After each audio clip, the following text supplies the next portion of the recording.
Graças a Deus, eu mais uma vez saúdo a todos com a paz do Senhor e louvando a Deus por esta manhã de domingo em que nós estamos estudando uma lição da Escola Bíblica Dominical, desta vez a respeito da libertação do pecado, tema que o nosso pastor Reinaldo já fez aqui toda a introdução, libertos do pecado para uma nova vida em Cristo. E ele também leu a introdução da lição. Meus irmãos, a Bíblia diz lá em Eclesiastes, capítulo 7, versículo 29, salvo engano, que Deus fez o homem reto, ou seja, Deus fez o homem íntegro, mas ele buscou muitas invenções, é o que o texto diz.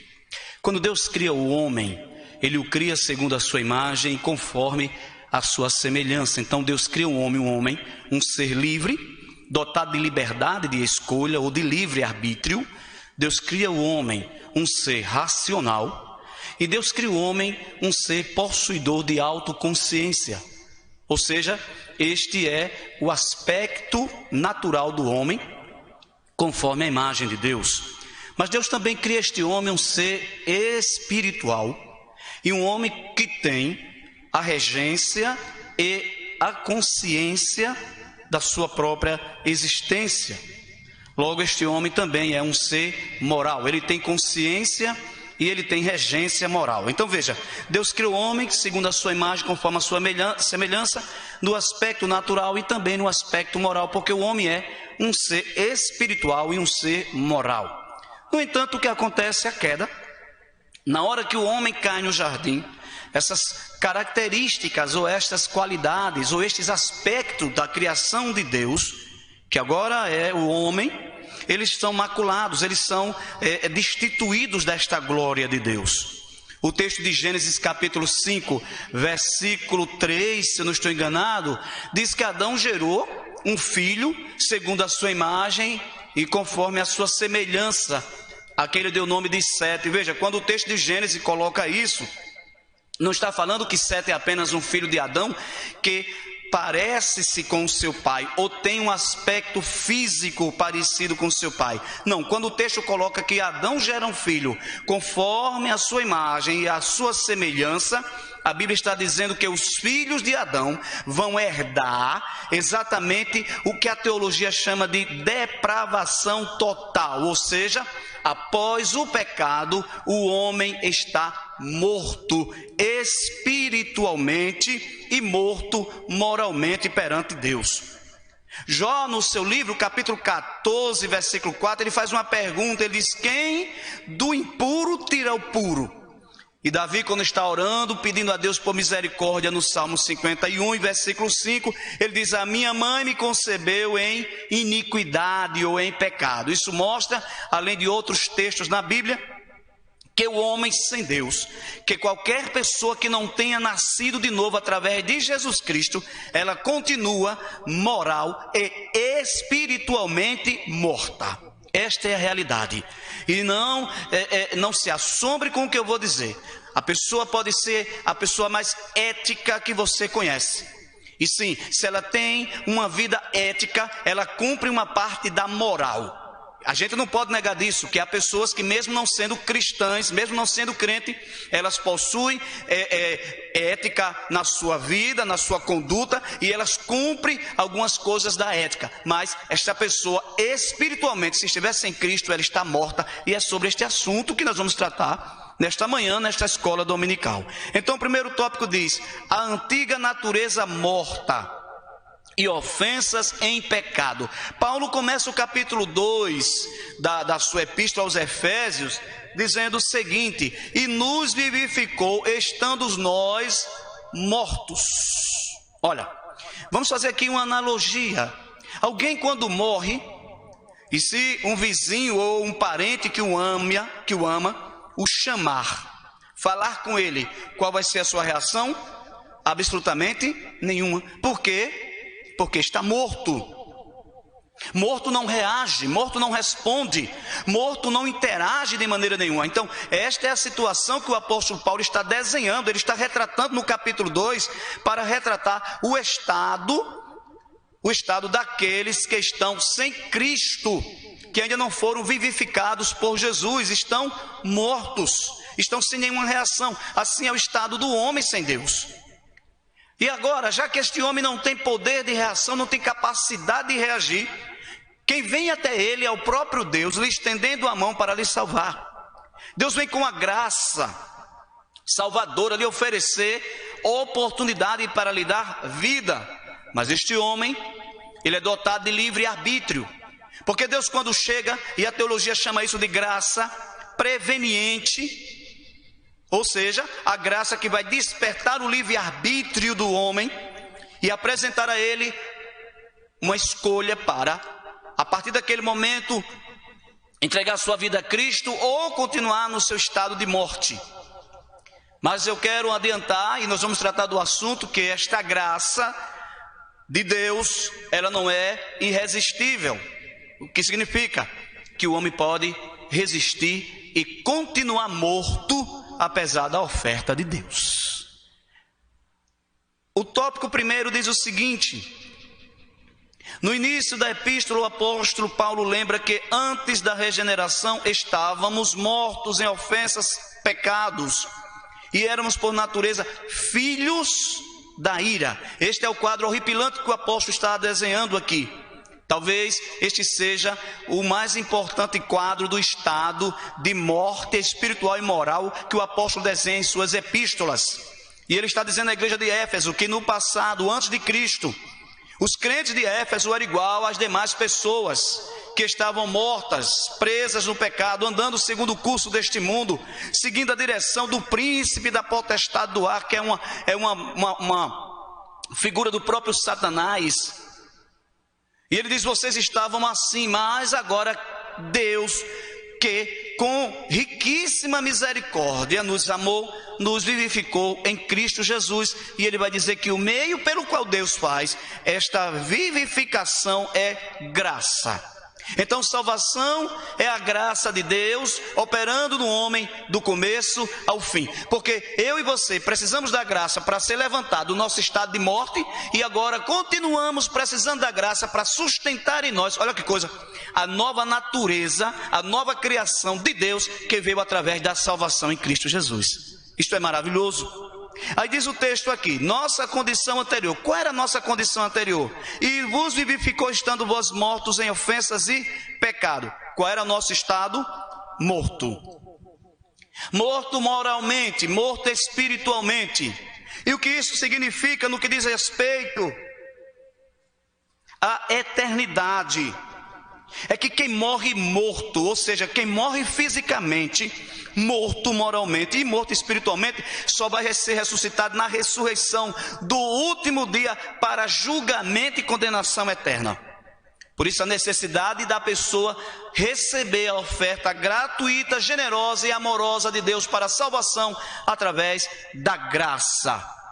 O escritor escreve aqui: o conceito é de morte moral e espiritual provocada pelo pecado, que inevitavelmente separa o homem de Deus. É isso que o pecado faz. Isaías capítulo 59, versículo 2: mas os vossos pecados, as vossas iniquidades, fazem separação entre mim e vós, de maneira que, quando vocês falam comigo, eu me viro, eu tiro o meu rosto de sua direção, eu encubro o meu rosto de vós, para não ouvir o que tu estás dizendo. Isto é separação. As pessoas que não nasceram de novo estão separadas de Deus.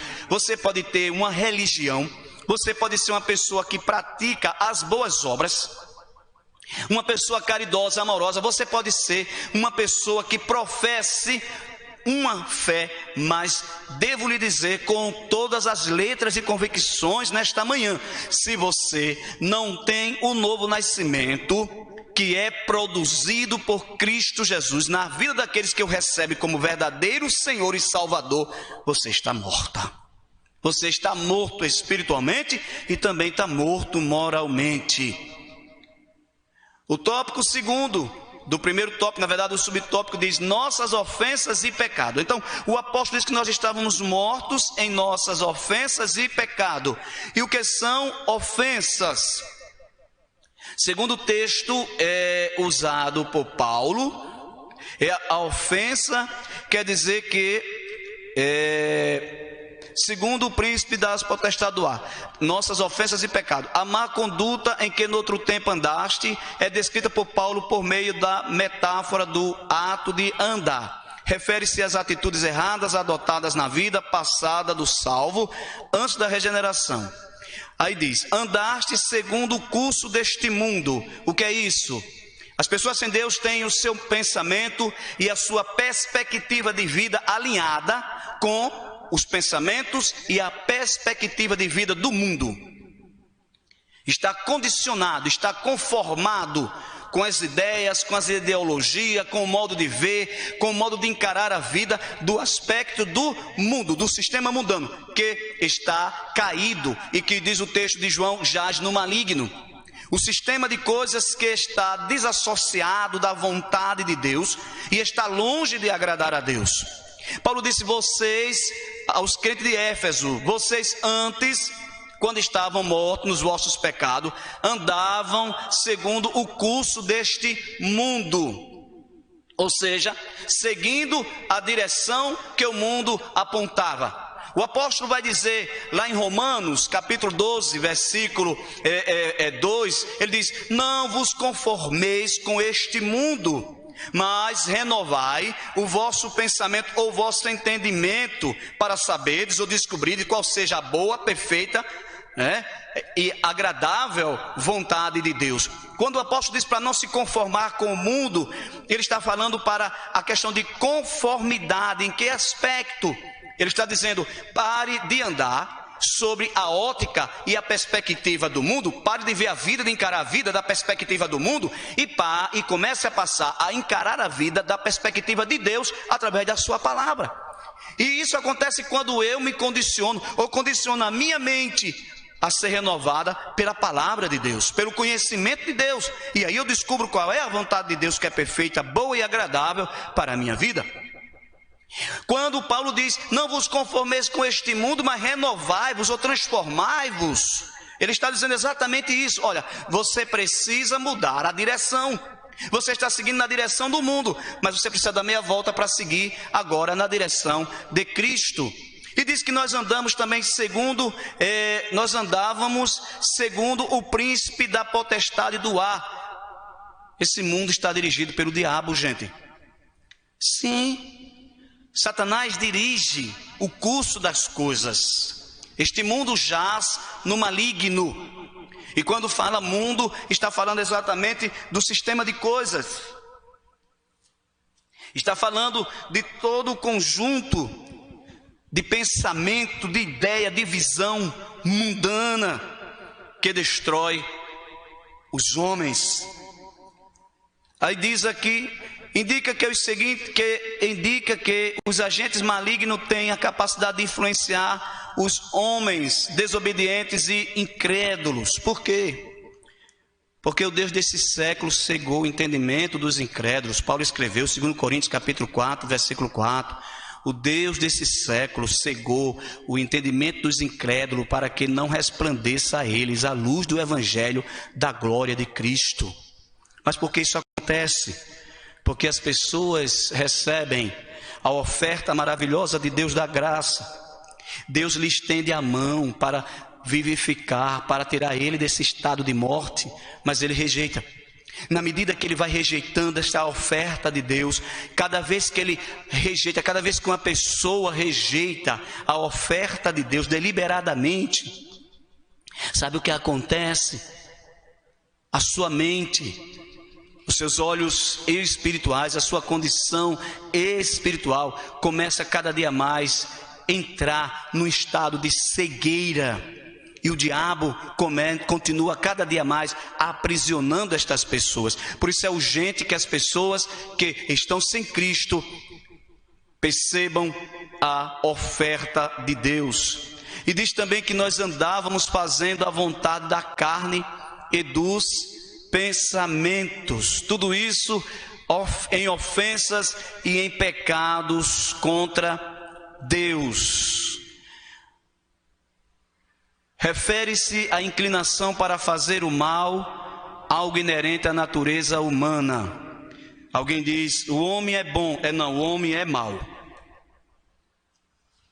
A Bíblia diz que não há um só que seja bom, a não ser o próprio Deus. O homem naturalmente, ele é má. Isso não é produto, veja, não é produto do seu ambiente. Não é a sociedade que transforma o ser humano. Não, essa maldade do homem está na sua natureza, é inerente ao seu estado. Gênesis capítulo 6, versículo 5, olha o que diz o texto sagrado. Vamos ler juntos, Gênesis 6 e 5, vamos ler juntos. Tem uma Bíblia aí, meu irmão, minha irmã? Eu quero convidar você a abrir a sua Bíblia no primeiro livro de Gênesis, do Gênesis, capítulo 6, versículo 5. Olha o que diz o texto sagrado. E viu o Senhor que a maldade do homem se multiplicara sobre a terra, e que toda imaginação dos pensamentos de seu coração era só má continuamente. Ou seja, o pecado é inerente à natureza humana, inerente à carne. Carne no sentido de natureza. E somente o poder salvador de Deus, somente o poder da regeneração pelo Espírito Santo é que pode transformar este homem essencialmente mau, essencialmente escravo do pecado, em filhos de Deus. E Paulo agora está dizendo aos Efésios, vocês eram assim, estavam mortos. Ele nos vivificou quando estávamos mortos, que andávamos segundo o curso deste mundo, segundo o poder da potestade do príncipe das trevas e segundo a natureza carnal. Veja quantas coisas existem para oprimir o homem. Veja o tamanho, a dimensão da prisão em que se encontram as pessoas que estão mortas no pecado. E somente Deus pode libertá-las através de Cristo. Você pode fazer um caminhão de boas obras, não vai resolver seu problema. Eu disse outro dia que uma das coisas que mais me alegrou quando eu descobri esse texto foi a felicidade de compreender que a salvação não era mérito meu, e sim de Cristo. Porque eu vivia numa agonia intensa, porque quando na religião eu procurava fazer o que era bom, o que agradava a Deus, mas daqui a pouco eu olhava e eu estava falhando, pecando outra vez, fracassando, e eu nunca conseguia atingir uma coisa satisfatória em mim mesmo. Eu vivia nessa antiga angústia, uma angústia terrível, até que desanimei de uma vez e fui viver o mundão, viver as coisas do mundo. Mas quando eu descobri que a salvação é mérito exclusivo de Cristo, que eu nada poderia fazer para ser salvo, que era uma oferta gratuita, generosa do amor de Deus, que eu precisava apenas responder por fé. Glória a Deus. E todo este peso, e toda esta culpa, e toda esta angústia e agonia desapareceu, porque Cristo operou salvação na minha vida. Meu irmão, minha irmã em Cristo Jesus, que maravilhoso é nós compreendermos isto daqui. Então nós andarmos fazendo a vontade da carne, por causa da natureza. E detalhe, estando nós mortos, filhos, na verdade, seguindo o mundo, seguindo as ordens de Satanás, fazendo a vontade da carne, automaticamente nós nos tornamos, ou nós éramos, filhos da ira de Deus. Ou seja, condenados eternamente. Sim, filhos da ira de Deus. E Paulo diz, igual aos outros que ainda estão sem Cristo, continuam ainda filhos da ira de Deus, filhos da desobediência. Então, este é o quadro terrível de morte em que o pecador sem Cristo se encontra. E mais uma vez, vou dizer outra vez, você pode ser a melhor pessoa do mundo, se não nasceu de novo, se não recebeu Cristo como Salvador, se Ele não operou em você a nova natureza divina, que Ele somente pode operar, você está morto, você está morta. Esta é a realidade, esta é a triste realidade, e o escape é Cristo.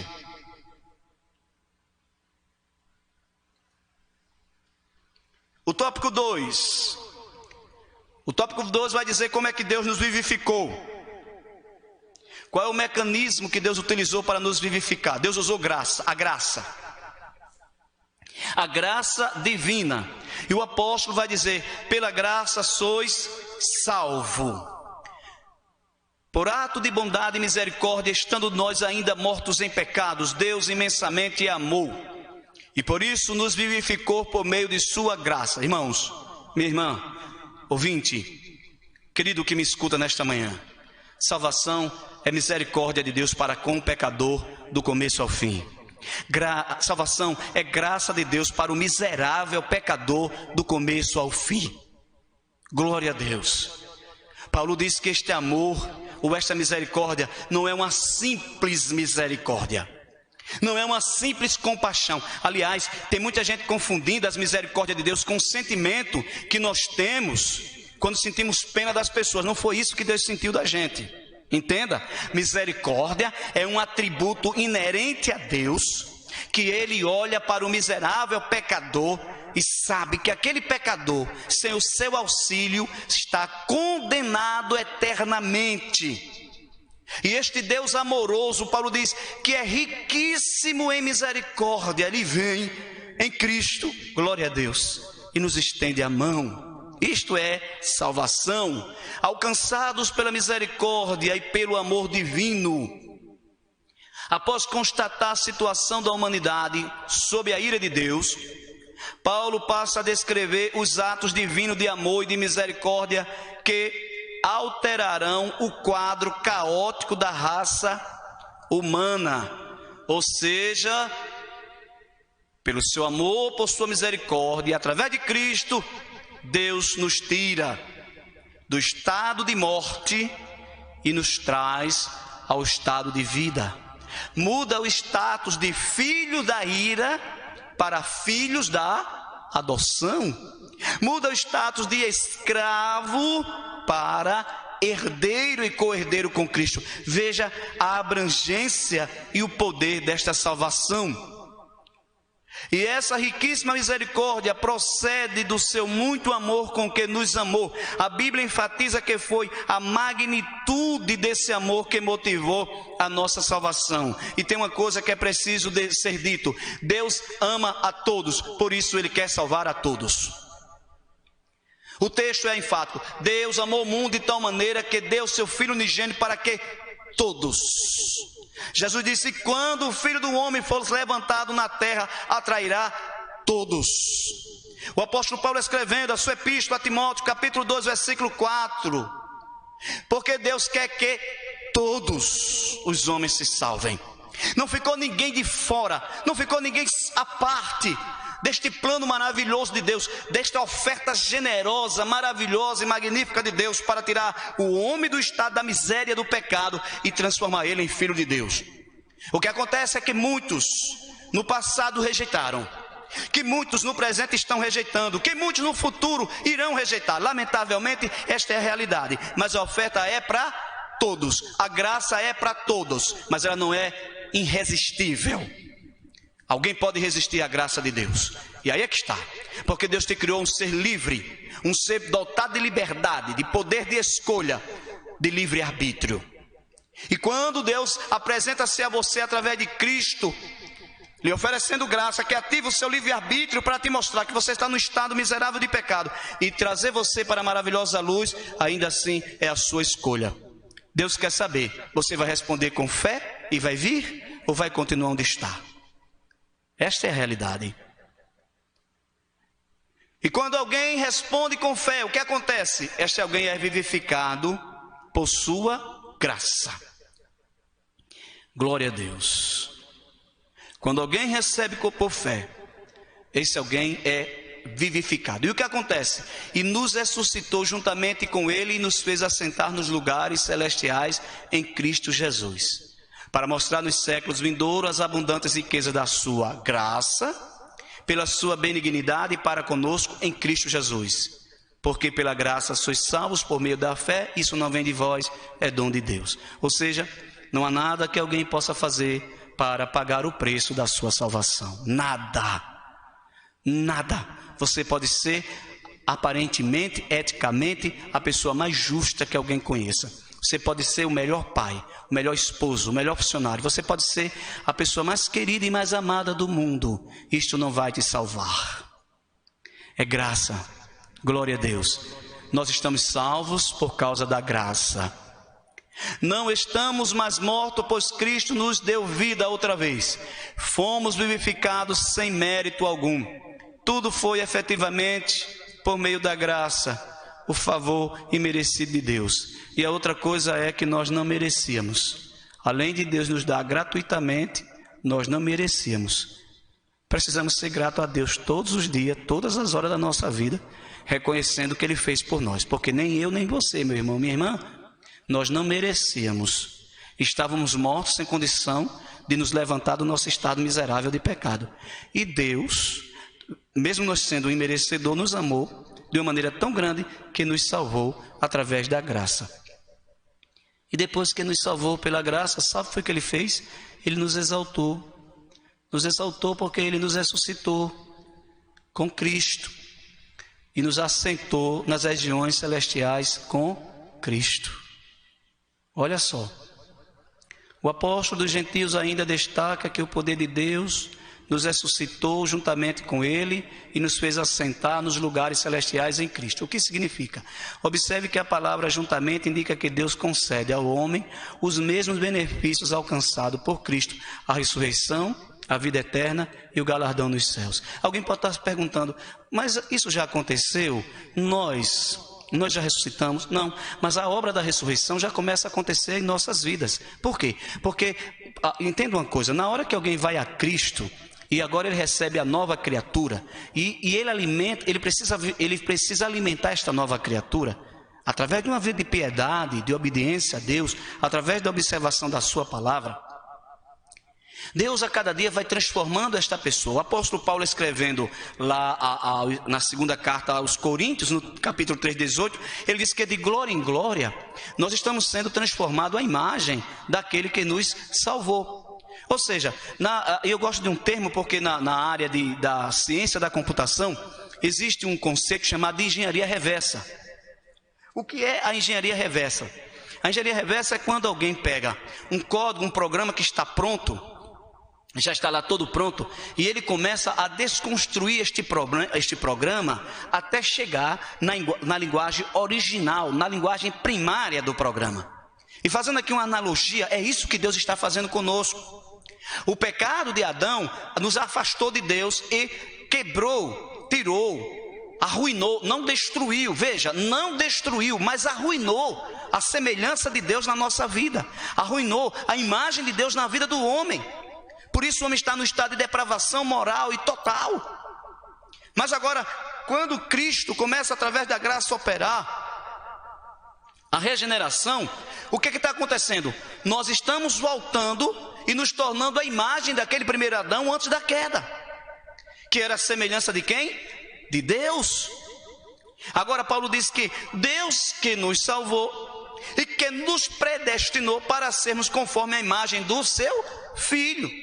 Por isso o apóstolo vai dizer que Ele também nos ressuscitou e já nos assentou nas regiões celestiais com Deus. Ou seja, a mesma exaltação que Cristo teve, o Senhor dará à igreja. Glória a Deus. O tópico 3 diz: salvação não vem das obras. Mais uma vez, não há o que fazer. Salvação é dom gratuito de Deus, é graça do começo ao fim. Mas preste atenção, isso não nos isenta das responsabilidades que temos, quando agora nós somos o quê? Filhos da luz. Jesus Cristo ensinando aos seus discípulos, capítulo 5, versículo 13, 14 e 16 de Mateus, ele diz: vós sois o sal da terra. Aí ele pergunta: se o sal se tornar insípido ou insulso ou sem gosto, para que servirá?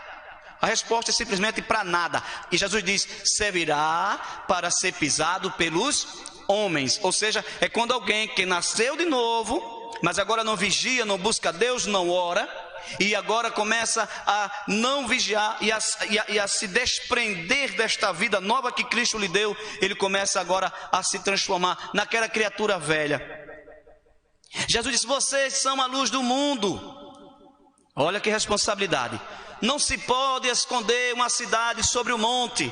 Meu irmão, crente não tem como se esconder, porque ele é como uma cidade edificada sobre o monte. Jesus disse: não se pode acender uma luz e botar debaixo da mesa ou do alqueire. Antes, ela é colocada no velador da casa. Para quê? Para que alumie toda a casa. Então, mais uma vez, salvo pela graça, sim. Dom gratuito de Deus, sim. Não pelas boas obras, sim. Mas estes salvos agora estão incumbidos de, na sua vida, testemunhar as boas obras do Evangelho. E Jesus disse no versículo 16 de Mateus 5: para que os homens vejam as vossas boas obras e glorifiquem ao Pai que está nos céus. Então o crente faz boas obras, ele deve ter boas obras. E boas obras aqui, irmãos, não é só dar esmola, porque as pessoas às vezes condicionam as boas obras à obra de caridade. E não é, ou a filantropia, ou alguma obra social. Não é, o texto aqui, boas obras, está relacionado a obras de justiça que nós fazemos através de Cristo. Porque Paulo aqui está fazendo exatamente uma analogia com relação às obras da lei. E ele vai dizendo que a lei não poderia salvar, por mais que alguém observasse todo aquele mandamento. E Paulo, quando diz boas obras, ele não está falando apenas dessas questões que a gente devemos sim fazer, mas ele está indo muito além. O termo aqui é muito mais profundo. É tanto que no versículo 10 ele diz que nós fomos agora criados por Deus, ou feitos por Deus, ou feituras de Deus para boas obras. Eu gosto do termo ali feitura, porque vem de uma palavra grega poemai, que quer dizer a obra de arte. E sim, nós somos a obra de arte de Deus. Agora, não para nos exibir. Olha que coisa, nós não expomos, pastor Reinaldo, as nossas próprias virtudes e qualidades. É a obra de arte de Deus, assinada por Deus para expor as virtudes e as qualidades de Deus que agora estão em nós por causa da graça. Não é maravilhoso? Glória a Deus. Me desculpe, olha, de aplaudir a Jesus, dar glória a Deus, porque é maravilhoso essas coisas. Quando você olha para você, quando olho para mim, meu Deus, eu não merecia isto. Então, queridos, olha, a salvação não vem das obras. Graça como meio da salvação. A salvação inclui a libertação da morte, da escravidão do pecado e da ira vindoura. Ao mesmo tempo permite ao salvo desfrutar de todas as bênçãos espirituais descritas em Efésios. Então, a primeira graça que vem, ou a manifestação dessa graça, a graça de Deus é uma graça multiforme. Nesse primeiro momento, é graça preveniente, que desperta você para vir a Cristo. A gente costuma dizer, né? Dá um passo para Cristo, que Ele dá 2 passos para você. Mas é apenas uma maneira de dizer. Na verdade, ninguém consegue. Já viu morto dar passo para canto nenhum? Você já viu morto se levantar para canto nenhum, a menos que seja ressuscitado? Então não é o morto que vai dando, mas a gente, é a maneira, irmã Jéssica, a gente tem um costume, né? De quando está fazendo o convite, olha, dê um passo para Jesus, que Ele vai dar 2 passos para você. A verdade é que quando alguém dá um passo para Jesus, Jesus já deu o passo para ele. Esta é a verdade. Continuando, graça preveniente. Depois a gente recebe a graça procedente. O que é essa graça procedente ou eficaz? É a graça que nos vai fazer continuar sermos o quê? Salvos e testemunhando desta verdade. Então, estas obras agora vão evidenciar a salvação. Veja, ninguém é salvo pelas boas obras, mas as boas obras na vida do crente evidenciam a salvação. Está entendendo? Ninguém é salvo pelas boas obras, mas as boas obras na vida de quem é salvo evidencia a salvação. E é esse tipo de boa obra que Deus quer. Nenhuma boa obra feita sem esta salvação, ela é agradável a Deus, ou seja, ela tem algum efeito para a salvação das pessoas. Queremos concluir nesta manhã este breve comentário da lição, lendo a conclusão que diz assim: antes da regeneração éramos filhos da ira e condenados à perdição eterna. Por ato do amor divino, por meio de sua maravilhosa graça, nos tornamos filhos por adoção. Essa gloriosa salvação nos foi concedida independente de nossas obras. A partir da salvação, passamos a praticar boas obras que glorificamos a Deus, nosso Pai. Este é o fechamento, é o encerramento, é a conclusão daquilo que nós temos falado. Queremos chamar agora a nossa irmã Jéssica, que ela vai dar novamente os avisos, mas antes disso, eu quero convidar você a aceitar Jesus ou a voltar-se para Cristo neste momento. Deus abençoe a todos em nome de Jesus.